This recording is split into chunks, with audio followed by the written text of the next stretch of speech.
Bab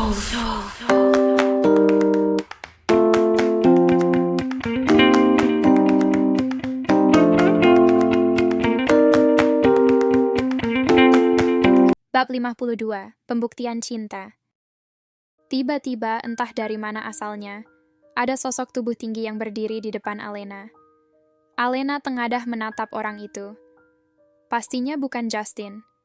Karena sejak kejadian itu, ia tidak pernah melihat lagi wajah Justin di kampus ini. Katanya Justin sekarang meringkuk di penjara disebabkan kasus pelecehan seksual terhadap seorang mahasiswa dari Fakultas Teknik Sipil. Mahasiswi tersebut melaporkan bahwa dirinya diperkosa Justin disertai bukti-bukti berupa foto. Padahal Justin sendiri tidak merasa melakukan pelecehan tersebut. Foto-foto juga diambil berdasarkan kesepakatan mereka bersama. Semuanya dilakukan suka sama suka. Bahkan kejadiannya pada saat mereka liburan ke pantai kemarin. Bagaimana bisa perbuatan yang dilakukan suka sama suka dilaporkan sebagai pelecehan? Tapi Justin tidak bisa mengelak karena buktinya ada. Bahkan ditambah akting si mahasiswi itu yang begitu meyakinkan membuat ia semakin tersudut sehingga ia akhirnya harus menerima vonis 2 tahun penjara. 2 minggu setelah ia mencoba hendak memperkosa Alena. Edward?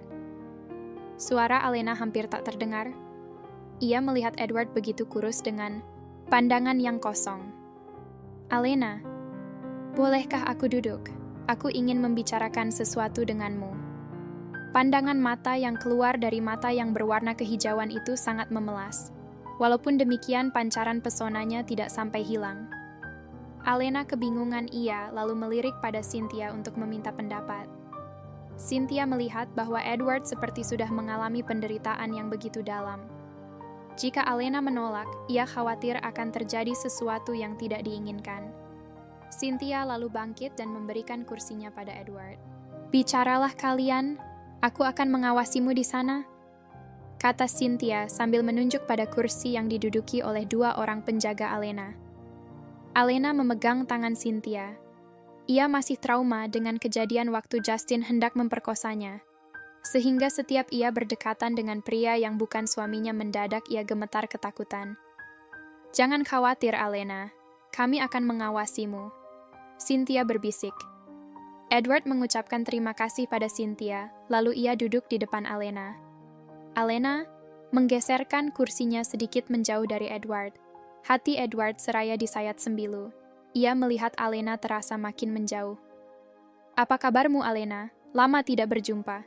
Suara Edward gemetar melihat wanita yang sangat ia cintai ada di depannya. Air matanya hampir meleleh karena cinta yang begitu besar pada Alena. Alena menatap Edward yang begitu muram. Diam-diam hatinya merasa heran. Selama ini ia mengira bahwa Edward sudah bahagia bersama Elsa. Aku baik-baik saja. Bagaimana kabar Elsa? Alena sengaja bertanya kabar Elsa dan tidak bertanya tentang kabar Edward. Karena kalau dilihat dari penampilan Edward, dapat dipastikan bahwa Edward dalam keadaan tidak baik. Elsa baik-baik saja. Ia sudah bersama George sekarang. Dan mereka akan melangsungkan pernikahan setelah mereka lulus nanti. Suara Edward terdengar datar tanpa emosi. Alena tercekat. Bagaimana bisa?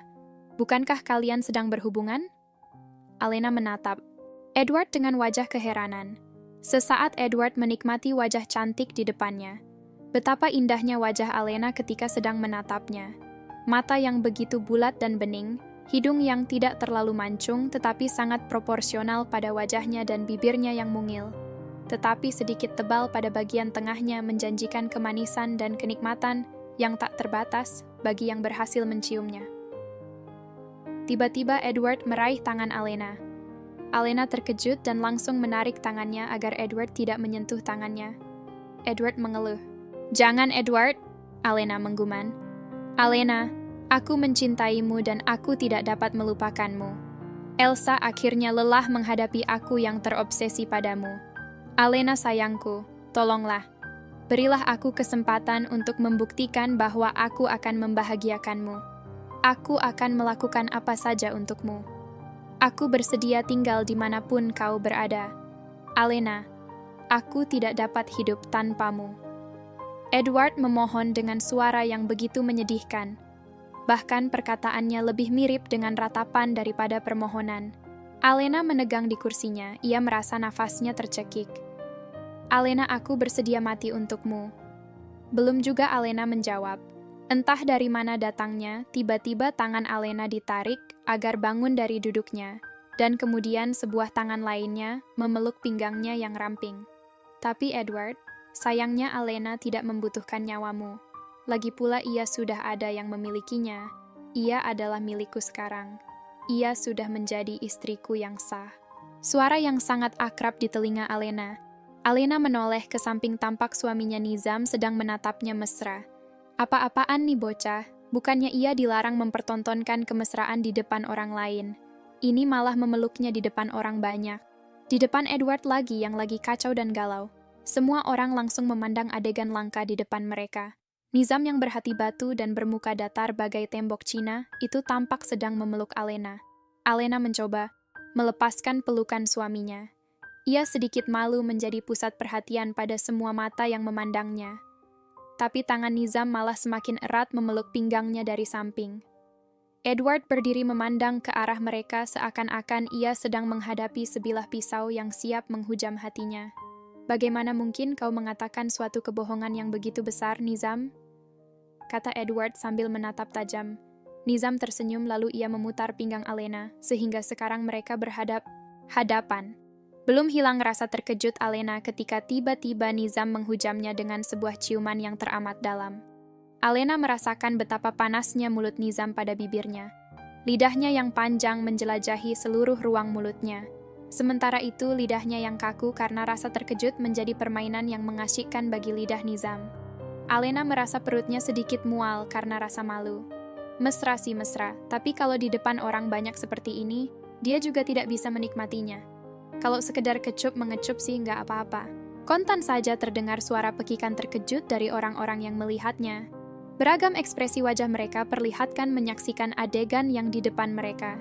Seakan-akan mereka sedang menyaksikan sepasang pengantin yang mempertunjukkan cinta mereka setelah pengucapan janji setia di depan altar pernikahan. Ada beberapa orang yang terlihat mengabadikan adegan itu. Nizam semakin erat memeluk Alena oleh tangan kirinya, karena ia merasakan tubuh istrinya menolak sentuhannya. Ia juga menekan kepala Alena dengan tangan kanannya agar tetap pada posisi yang ia inginkan. Nizam tahu Alena tidak menikmati ciumannya, tapi ia tidak peduli. Setelah puas, barulah ia melepaskan ciumannya. Ia menyeringai pada Alena yang wajahnya pucat pasi bagai bulan kesiangan. Begitu terlepas kedua tangan Alena, refleks memegang bibirnya yang baru terlepas dari bibir Nizam. Lalu ia melihat ke kiri dan kanan. Semua mata memandangnya dengan tatapan yang tidak dapat ia bayangkan.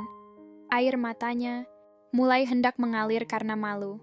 Edward membeku dengan hati bagai terbakar. Apalagi kemudian ia melihat Nizam menarik tangan Alena yang memakai cincin pernikahan, lalu memperlihatkan kepadanya.